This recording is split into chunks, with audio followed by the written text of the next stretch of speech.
Toi, t'es toujours comme ça, tu joues un double jeu avec tout le monde. C'est moi qui est en train de te parler, tu m'écoutes? Ben, je t'écoute. Pourquoi tu reconnais pas les faits? Oh, je reconnais. Ce qui m'énerve, c'est ton comportement. Là, t'es en train de me foutre en rage, là. Non, y a pas que tu dis plus rien. Je veux que tu dises la vérité, je veux que tu sois honnête. Comment tu es réellement? Qu'est-ce qu'on fait? Est-ce que tu me laisses sortir quelque part? Est-ce que tu me laisses aller où je veux? Est-ce que je peux faire ce que je veux tout seul? Tu vois ce que je vais faire? Tu m'énerves tellement, tu me gonfles tellement que je vais prendre la bagnole et je vais me balader pendant 10 minutes. Je te dis zut, parce que j'en ai marre. Tu me fais passer pour un menteur, pour un hypocrite, et voilà comment tu es. Tu m'énerves. J'en ai marre. Ce jeune homme très énervé, c'est Fares. Fares a 32 ans et vit avec sa mère, Renée. Son nombre tableau, elle est omniprésente dans la vie de Fares. Elle passe toute la journée avec lui, passe la journée du matin au soir, à tel point que Fares n'a plus aucun moment à lui. Regarde beaux habits, regarde comme c'est joli. C'est un poids énorme, c'est l'équivalent de ce que je fais moi. Je supporte mon poids personnel, mais je supporte la morale des choses aussi. C'est loin d'être évident, hein. Je le dis un peu sur un ton qui est un peu désagréable, mais c'est vraiment pensé, hein. J'adore ma mère par-dessus tout, mais... Tu vas rester là-bas? Ben, je vais pas faire tout le tour, non? Eh ben, on va rentrer, c'est pas grave. Attends. Et voilà, c'est le genre de situation. En effet, pour Fares, réussir à se séparer de sa mère rappelle de l'exploit. Aujourd'hui, il s'est octroyé 10 minutes de pause dans la brasserie du coin et profite enfin de ce petit moment de liberté. Mais 10 minutes de pause dans la journée de Fares, c'est 10 minutes de trop pour sa mère. Et elle va venir nous rejoindre, ça ne loupe pas, tout simplement parce qu'elle s'impatiente, elle ne supporte pas être seule dans la maison, que moi je suis ailleurs, que je peux enfin profiter d'un instant. Donc là, nous allons avoir la visite de Madame Romins. Nous avons la visite de Madame Romins qui va me dire que j'ai oublié mon téléphone, alors que je l'ai là. Nous allons avoir de la visite. Adèle a téléphoné Oui? pour manger. Oui, et qu'est-ce que tu fais là? Hein? Qu'est-ce que tu fais là? Je suis venu te prévenir. Ben, j'ai un portable, j'ai un téléphone, je sais être prévenu par téléphone. Oh, faites ce que vous voulez, hein. Je m'en vais, hein. Oh là. Et voilà, du tout. Donc là, vous pouvez voir, plutôt elle était fatiguée. Elle est très lente et regardez à quelle vitesse elle va pour aller à la maison. Parce qu'elle est énervée. Et que je destais, mais je lui demandais juste qu'est-ce qu'elle faisait là. Et là, je sais qu'elle va bouder. Elle va faire son caprice. Donc voilà, ça c'est ma vie de tous les jours. Dans 2 jours, Fares doit sortir avec ses amis. Il doit annoncer la nouvelle à René, un moment qu'il regrette par-dessus tout. Je sais pas si je résisterai à ma mère, si je saurais dire non. On sait pas du tout parce que maman elle réagit tellement mal. Elle est tellement susceptible qu'elle sait réagir du pire comme au bien. Il y a grand chance qu'on finisse la soirée en l'emmenant avec moi. J'espère sincèrement que j'y arriverai à y aller tout seul et à passer une bonne soirée. Tout a commencé il y a 6 ans suite à des différents problèmes de santé de sa mère et le harcèlement téléphonique quotidien qu'elle lui infligeait. Fares a pris la décision de l'accueillir chez lui. Depuis qu'il vit avec sa mère, il partage tous les instants de la journée. Cela commence dès le petit déjeuner. Oui, attends, je vais le faire. Laisse-moi un petit peu le temps de me débarbouiller. Tu pourrais quand même ranger ton gilet, hein. Ça, c'est maladie, hein, de tout laisser traîner. Qu'est-ce qu'il fout là, ton sac? Pourquoi tu le ranges jamais? Fares a monté une société dans le bâtiment. Il pourrait très facilement laisser sa mère à la maison, mais rien n'y fait.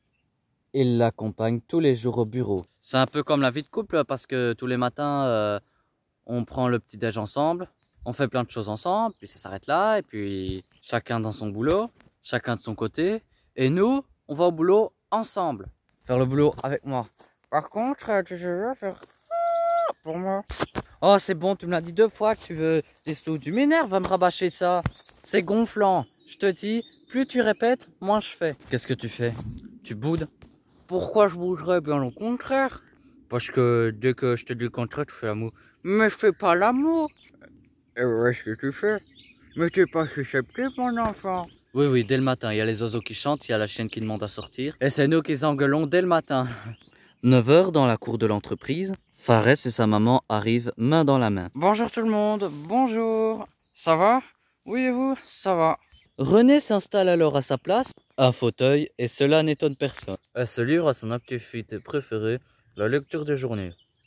Attention Cécilia, t'es en sous haute surveillance. Ben comme d'hab. Lorsque Priscilla, l'assistante de Fares, a le malheur d'évoquer cette présence plutôt insolite, René, qui ne manque pas d'aplomb, se fait entendre et revendique aussitôt sa place au sein du bureau. Vous êtes là toute la journée, franchement je sais pas comment vous faites. Je pourrais pas rester sans rien faire toute une journée, à regarder les gens. J'aime bien regarder, parce que ça me rappelle mon boulot. D'accord? Il n'y a pas besoin de vous énerver comme ça. Non mais c'est toi qui m'agace là. C'est vous qui mettez les reproches. Et là, elle sexe. Là, elle sexe. Oh, je dis plus rien, oh là. 3 heures après, rester dans le fauteuil, direction la banquette plus moelleuse. C'est vrai qu'elle fait de l'animation, mais trop des fois. Je vous dis, elle est gentille, mais à petite dose, quoi. Elle est imposante. Hein? Imposante. Je t'ai pas regardé, toi. Non, mais imposant, je vous dis, on peut pas la rater. Vous êtes là, on peut pas voir, vous êtes pas là. Bon, maintenant, c'est fini, là. Je suis bien habillé pour l'hiver. 13h30, Fares retourne au bureau et sa journée est chargée. Sa mère, elle, est toujours là. Elle regagne son fauteuil. Il est à présent 14h, le premier rendez-vous de Fares pour ne pas être dérangé. Pour parler avec son client, il s'isole dans un autre bureau. Mais cette tranquillité sera de courte durée. Ah, donc c'est plus 3... Quelques minutes plus tard, René les rejoint en prétextant qu'elle a soif. Heureusement, le client est habitué au comportement de sa mère. Tu viens boire quelque chose? Oui, de l'eau. Et tu pouvais pas boire de l'eau ailleurs? Ben, j'ai décidé d'aller de boire là. Et Franklin vient pour la voiture. Ben Franklin va... Ben qu'est-ce que tu t'inquiètes de... T'as vu, c'est ton problème ou c'est le mien? Quelques heures plus tard, il est 16h30. Et on pense que René s'ennuie. Bien au contraire. Après avoir usé quelques livres de lecture, c'est avec les ouvriers qu'elle occupe son temps car elle les connaît bien. Elle les appelle tous par leur prénom. Normal, elle les voit tous les jours. Mais cette fois-ci, maintenant, c'est plus sérieux. Elle retourne sur la banquette. Comme vous voyez, maman est dans toutes ces circonstances. 18h, il annonce à sa mère qu'il doit s'absenter pendant une demi-heure sur un chantier. Aujourd'hui, il fait froid, 19 degrés à l'ombre. Il lui propose donc de rester à l'intérieur au bureau. Tu vas garder le bureau? Et qui c'est qui reste avec moi? Personne? Mais vous rigolez, non? Oh, mais tu rigoles, il faut bien qu'il garde le bureau. Mais Pascal, il peut rester avec moi. Ben, faut qu'il vienne avec moi, j'ai besoin de lui. Bon, je vais aller chercher mon sac dans la voiture. Quand René est contrarié, c'est un signe. Il faut qu'elle retourne sur la banquette. C'est tout le temps. Ouais, ben, puis c'est vrai, quand c'est en fin de journée, ouais, ça me stresse. Finalement, Fares cède et l'emmène sur le chantier. T'es contente? T'es contente? Oui, c'est bon. Parce que tu viens avec moi? Pour moi, mon fils, je l'ai protégé. Et c'est tout pour moi. Peut-être que je suis trop mère poule par rapport à tout ça. Comme tous les vendredis soirs, Fares va au restaurant avec ses amis. Et comme tous les vendredis soirs, sa maman l'accompagne. Aujourd'hui, il préfère passer la soirée en discothèque. Il prévient René, mais encore là, c'est un drame. Il est 21h et Fares rejoint ses amis, Evelyne et Yves. Évidemment, personne ne s'étonne de le voir arriver avec sa maman. Il est minuit et c'est l'heure pour Fares d'aller danser. Évidemment, Fares n'a pas réussi à convaincre sa mère de rester à la maison. Tu veux pas retourner à la maison? Bah tant pis, on va aller en discothèque, hein, tant pis. Évidemment, Fares cède et cède à tous les caprices de sa maman.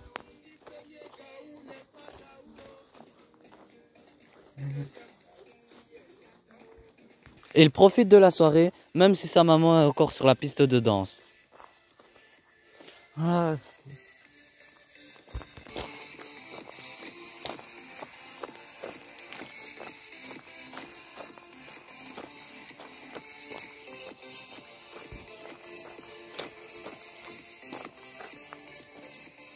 Le lendemain, Fares est invité pour un petit cocktail chez son ami.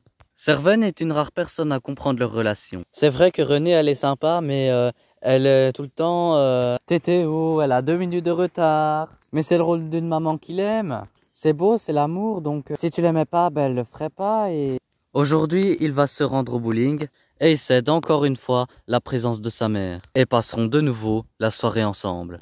8 mois plus tard, nous retrouvons, une semaine plus tard plutôt, nous retrouvons Fares. Il a quitté la région tolienne pour s'installer ici en forêt noire. Mais Fares n'est pas descendu seul. Mais je t'attends. T'attends, mais tu vas attraper froid. T'as vu le temps qu'il fait? Mais il fait beau.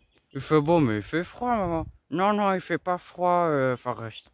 Je respire l'air des forêts noires. Bah oui, l'air de la forêt noire, bah tu vas attraper la crève, hein. La forêt noire. La forêt noire. Très beau comme pays. Aujourd'hui, Fares ne travaille plus.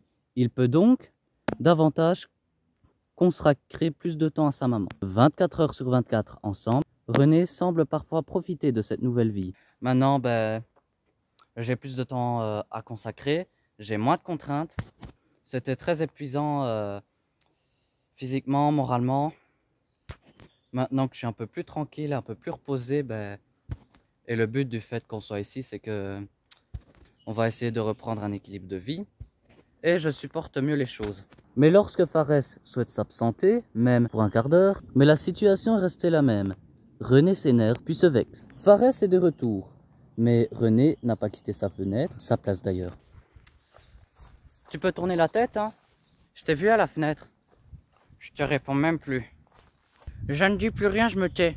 Qu'est-ce qu'il y a? Qu'est-ce que tu dis? Ben je dis plus rien. Tu ne dis plus rien, mais qu'est-ce que tu fais encore à la fenêtre, maman? Oh! Je t'ai pas défendu d'être à la fenêtre, non? Oh, mais t'énerve pas, hein, je suis pas parti loin. Hein.